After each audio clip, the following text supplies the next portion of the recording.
If you are a very keen political observer, you might have realized or noticed that Kalonzo Musyoka's relationship with Rigathi Gachagua might soon hit the walls. I'm saying that because recently, Rigathi was in Kakamega hosted by Cleophas Malala, where he talked about numbers. He said the mountain was around 10 million, the lawyers were around 5 million, and then the Kambas were around 4 million. Anytime you hear any politician talking about numbers, then just know they might be at a negotiating table and the considerations are the numbers. Who brings what to the table? And according to Rigathi Gachagua's sentiments, the mountain was bringing more onto the negotiating table. The lawyers were bringing more onto the negotiating table than the Kambas. That was the first warning signal Kalonzo Musyoka ought to have picked. Yesterday, George Natembeya also hinted to a possibility of the mountain working with Western. That should also send some warnings to Kalonzo Musyoka. Before we listen to George Natembeya, let me start by saying this. If there is one thing that has always worked against Kalonzo Musyoka politically, is that he's being seen to be very disparate and too opportunistic. His political peers are seeing he's very disparate for their support. In 2013, it was believed Kalonzo was supporting Uhuru and Ruto because he felt Ruto and Uhuru were going to be jailed in Hague.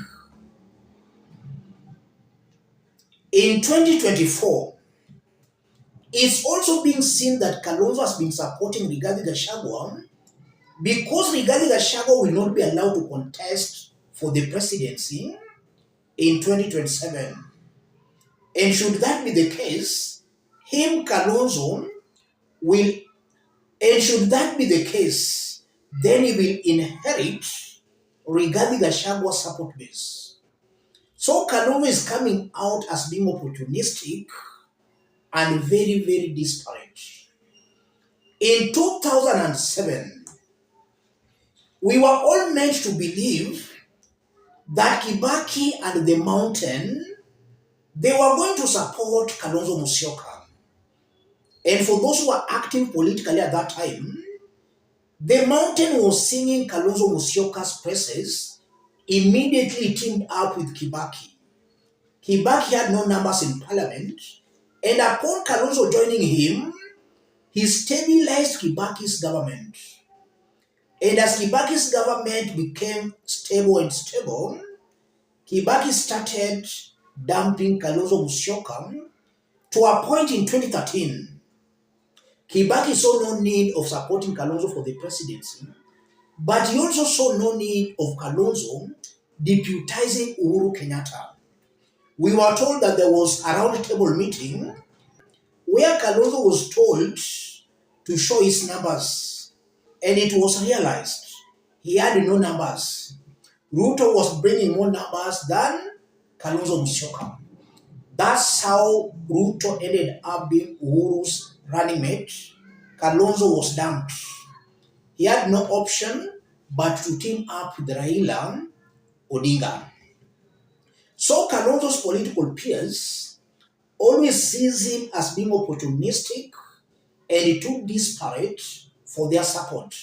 And that's why all along, these leaders have not been supporting Kalonzo Musyoka.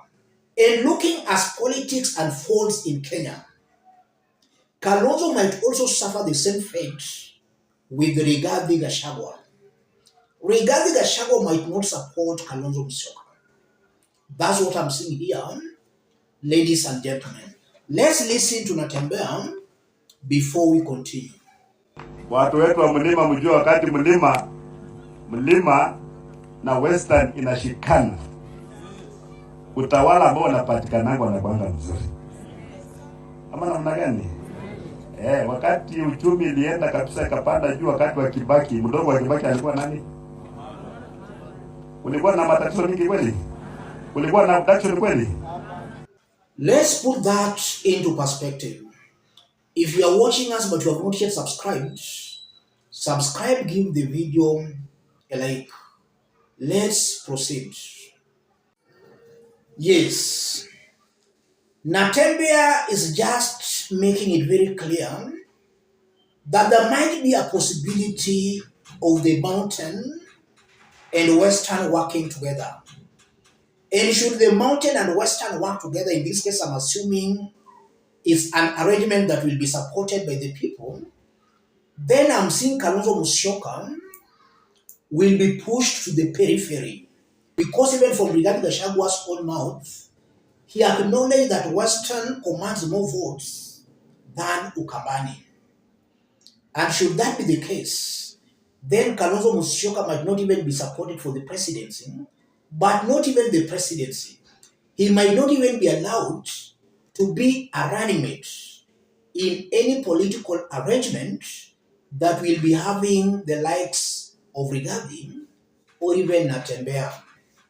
That's something coming out very, very clearly. What Natembeya should also know is that Western as a whole might not approve of any arrangement bringing Rigathi Gachagua. So if Natembeya also goes on pushing for such kind of an alliance, it might eventually end up backfiring on him. Western tribes, there are some tribes that consider themselves more Luos than even being lawyers. So it might also be a tall order for Natembeya to convince the Mulembe nation to support a Rigathi Gachagua or any alliance having Rigathi Gachagua. Rigathi has been pushing for this shareholding narrative, a narrative that clearly isolated other Kenyan communities. And Natembeya should not assume that Kenyans have forgotten about all those remarks by Rigathi Gachagua. And now back to Kalonzo. Kalonzo should chart his own political path. Let him not base his political success on other people's support. Let him not base his political support on Rigathi being denied a chance to contest.